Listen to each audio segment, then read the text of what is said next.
Those Dinka who have commented on these stories have sometimes made it clear that their sympathies lie with man in his plight and draw attention to the smallness of the fault for which divinity withdrew the benefits of his closeness. The image of shrinking divinity with a hoe often evokes a certain amusement, almost as though the story were indulgently being treated as too childish to explain the consequences attributed to the event. But it is clear that the point of the story of divinity's withdrawal from man is not to suggest an improving moral judgment on human behavior. It is to represent a total situation known to the Dinka today. Men now are, as the first man and woman then became, active, self-assertive, inquiring, acquisitive, yet they are also subject to suffering and death, ineffective, ignorant, and poor. Life is insecure.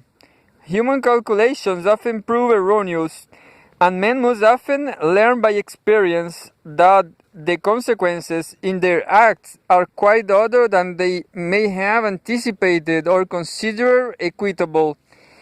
Divinity's withdrawal from man as the result of an comparatively trifling offense by human standards presents the contrast between equitable human judgments and the actions and the power which are held ultimately to control what happens in Dinka life. To the Dinka, the moral order is ultimately constituted according to principles which often elude man, which experience and tradition in part reveal, and which human action cannot change. The myth of divinity's withdrawal then reflects the facts of existence as they are known. The Dinka are in a universe which is largely beyond their control and where events may contradict the most reasonable human expectations.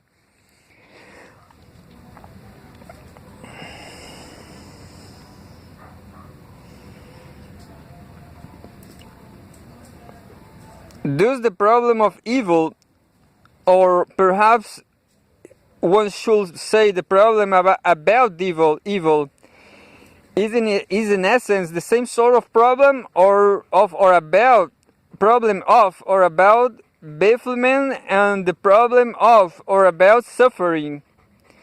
The strange opacity of certain empirical events, the dumb senselessness of intense or inexorable pain, and the enigmatic accountability of gross inquiry all raise the uncomfortable suspicion that perhaps the world, and hence man's life in the world, has no genuine order at all, no empirical regularity, no emotional form, no moral coherence, and the religious response to this suspicion is in each case the same: the formulation by means of symbols of an image of such a genuine order of the world which will account for and even celebrate the perceived ambiguities, puzzles, and paradoxes in human experience.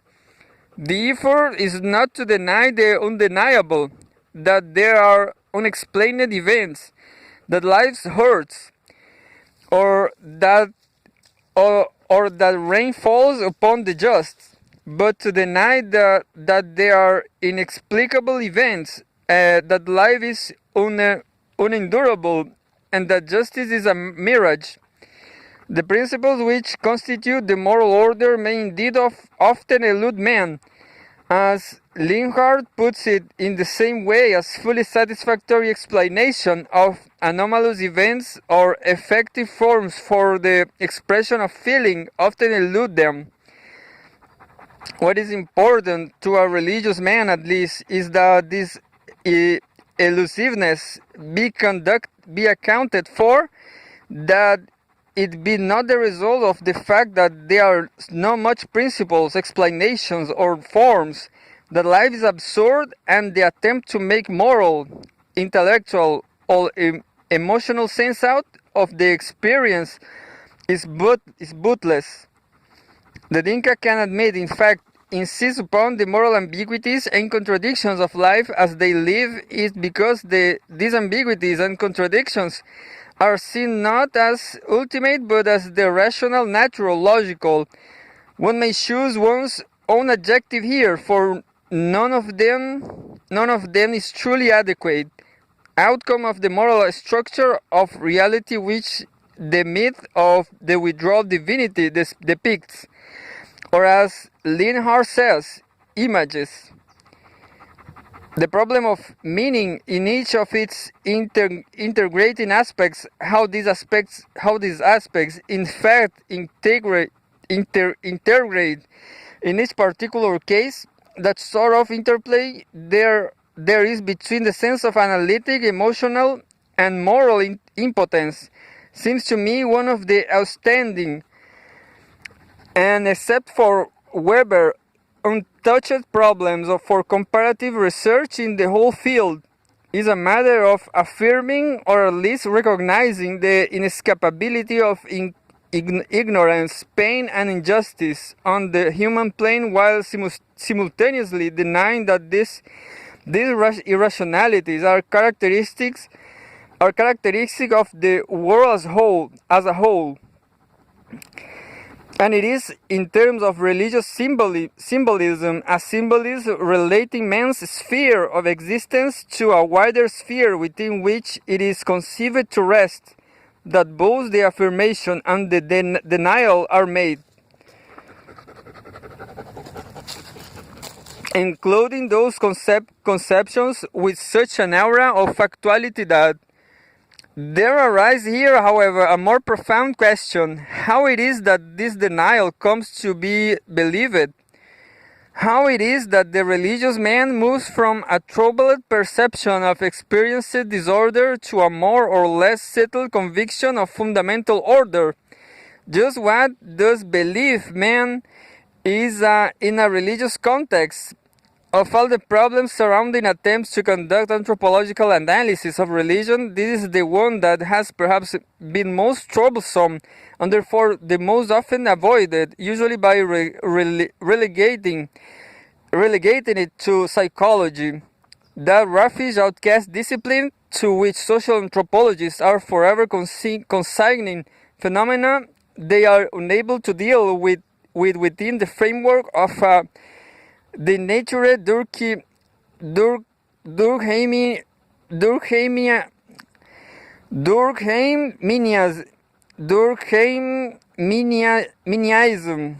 But the problem will not go away. It is not merely psychological, nothing socialist. An anthropological theory of religion which fails to attack it is worthy of the name. We have been trying to state Hamlet without the prince quite long enough.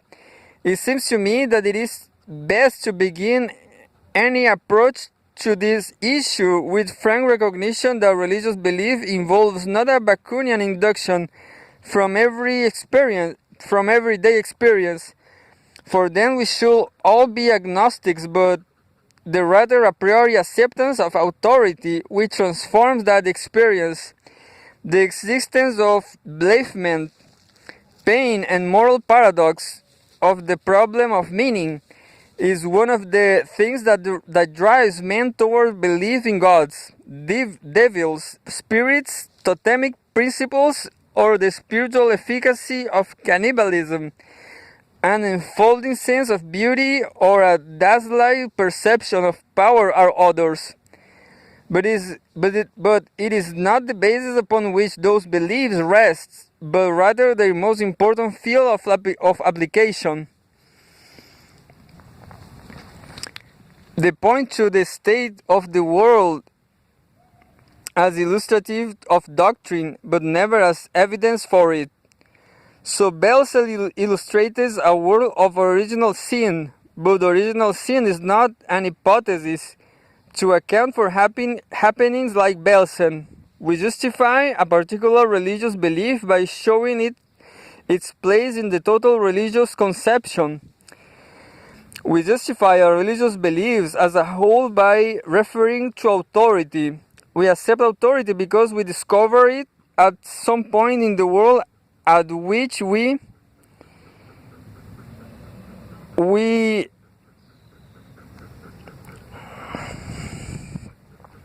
worship, at which we accept the lordship of something and not ourselves. We do not worship authority, but we accept authority as denying the worshipful. So someone may discover the possibility of worship in the life of the Reformed churches and accept the Bible as authoritative, or in the Roman Church, we accept papal authority.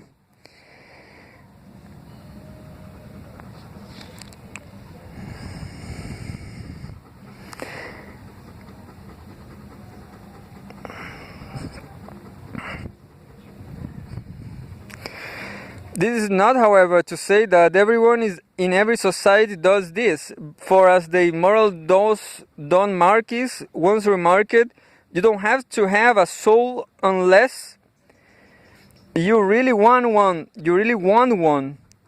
The oft-heard generalization that religion is a human universal embodies a confusion between the probably true, though on present evidence improvable, proposition that there is no human society in which cultural patterns that we can, under the present definition, or one like it,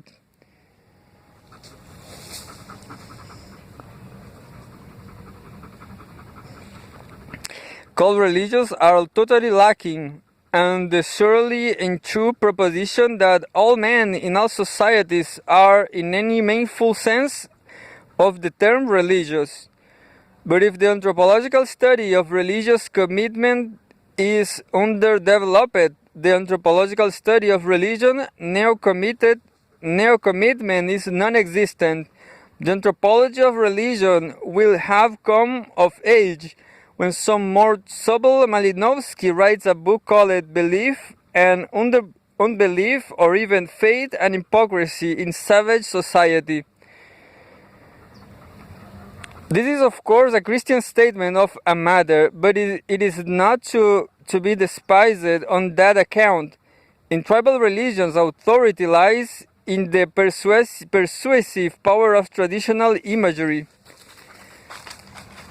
In mystical ones, in the apodictic force of supersensible experience. In charismatic ones, in the hypnotic attractions of an extraordinary personality, but the priority of the acceptance of an authoritative criterion in religion matters over the revelation which is conceived to flow from that acceptance is not less complete than in scriptural or hieratic ones.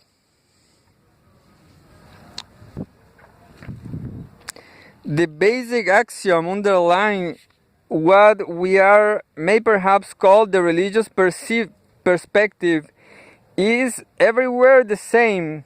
He who would know must first believe. But to speak of the religious perspective is, by implication, to speak of one perspective among others. A perspective is made of seeing in that extended sense of see, in which it means discern, apprehend, understand, or grasp.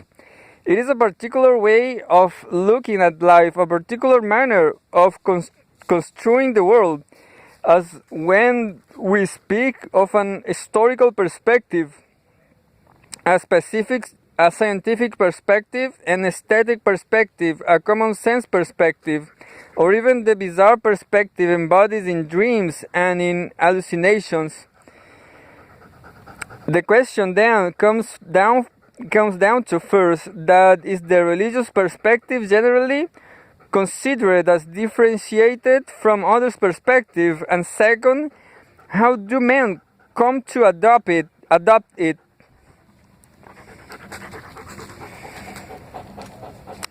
If we place the religious perspective against the background of three of the other major perspectives, in terms of which men construe the world, the commonsensical, the scientific, and the aesthetic, is special character emerges more sharply. What distinguishes common sense as a mode of seeing is, as Schultz has pointed out, a simple acceptance of the world, its objects and its processes as being just as what they seem to be. What is sometimes called naive realism, and the pragmatic motive, the wish to act upon that world so as to bend it to one's practical purposes, to master it, or so far as that proves impossible, to adjust to it. The world of everyday life itself, of course, a cultural product, for it it's framed in terms of the symbolic conceptions of suborned fact, handed down from generation to generation in the established scene and given object of our actions. Like Mr. Everett, it is just there, and the thing to do with it, if one feels the need to do anything with it at all, is to climb it. In the scientific perspective, it is precisely the givenness which disappears. Deliberate doubt and systematic inquiry, the suspension of the pragmatic motive in favor of disinterested observation, the attempt to analyze the world in terms of formal concepts, those relationship to the informal conception of common sense become increasingly problematic. There are the hallmarks of the attempt to grasp the world scientifically. And as for the aesthetic perspective, which under the rubric of the aesthetic attitude has been perhaps most exquisitely examined, it involves a different sort of suspension of naive realism and practical interest, in that instead of questioning the credentials of everyday experience, one merely ignores that experience in favor of an eager dwelling upon appearances and engrossment in the surface and absorption in things, as we say, in it themselves. The function of artistic illusion is not make-believe, but very opposite. Disengagement from belief. The contemplation of sensory qualities without their usual meanings of here's that chair, that's my telephone, etc. The knowledge that what is before us has no practical significance in the world is what enables us to give attention to its appearance as such. Unlike the commonsensical and the scientific, or the historical, the philosophical, and the artistic, this perspective, this way of seeing, is not the product of some mysterious Cartesian chemistry, but is induced, mediated, and in fact created by means of curious quasi-objects, poems, dramas, sculptures, symphonies, which dissociating themselves from the solid world of common sense, take on the special sort of eloquence only sheer appearances can achieve. The religious perspective differs from the commonsensical in that, as already pointed out, it moves beyond the realities of everyday life to wider ones which complete them, and its defining concern is not action upon those wider realities, but acceptance of them, faith in them.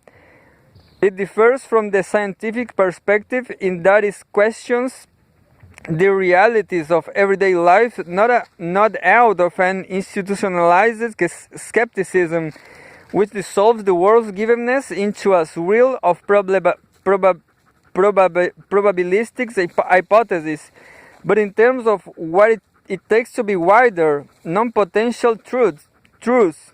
Rather than detachment, its watchword is commitment, rather than analysis encounter. And it differs from art in that instead of effecting disengagement from the whole question of factuality, deliberately manufacturing an air of semblance and illusion.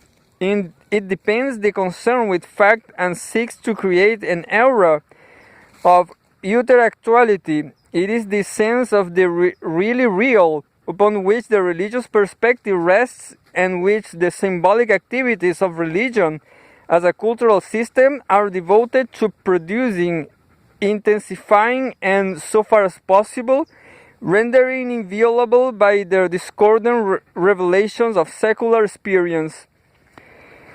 It is again the unbowing of certain specific complex of symbols, of the metaphysics they formulate, and the style of life they recommend with a persuasive authority, which, from an analytic point of view, is the essence of religious action.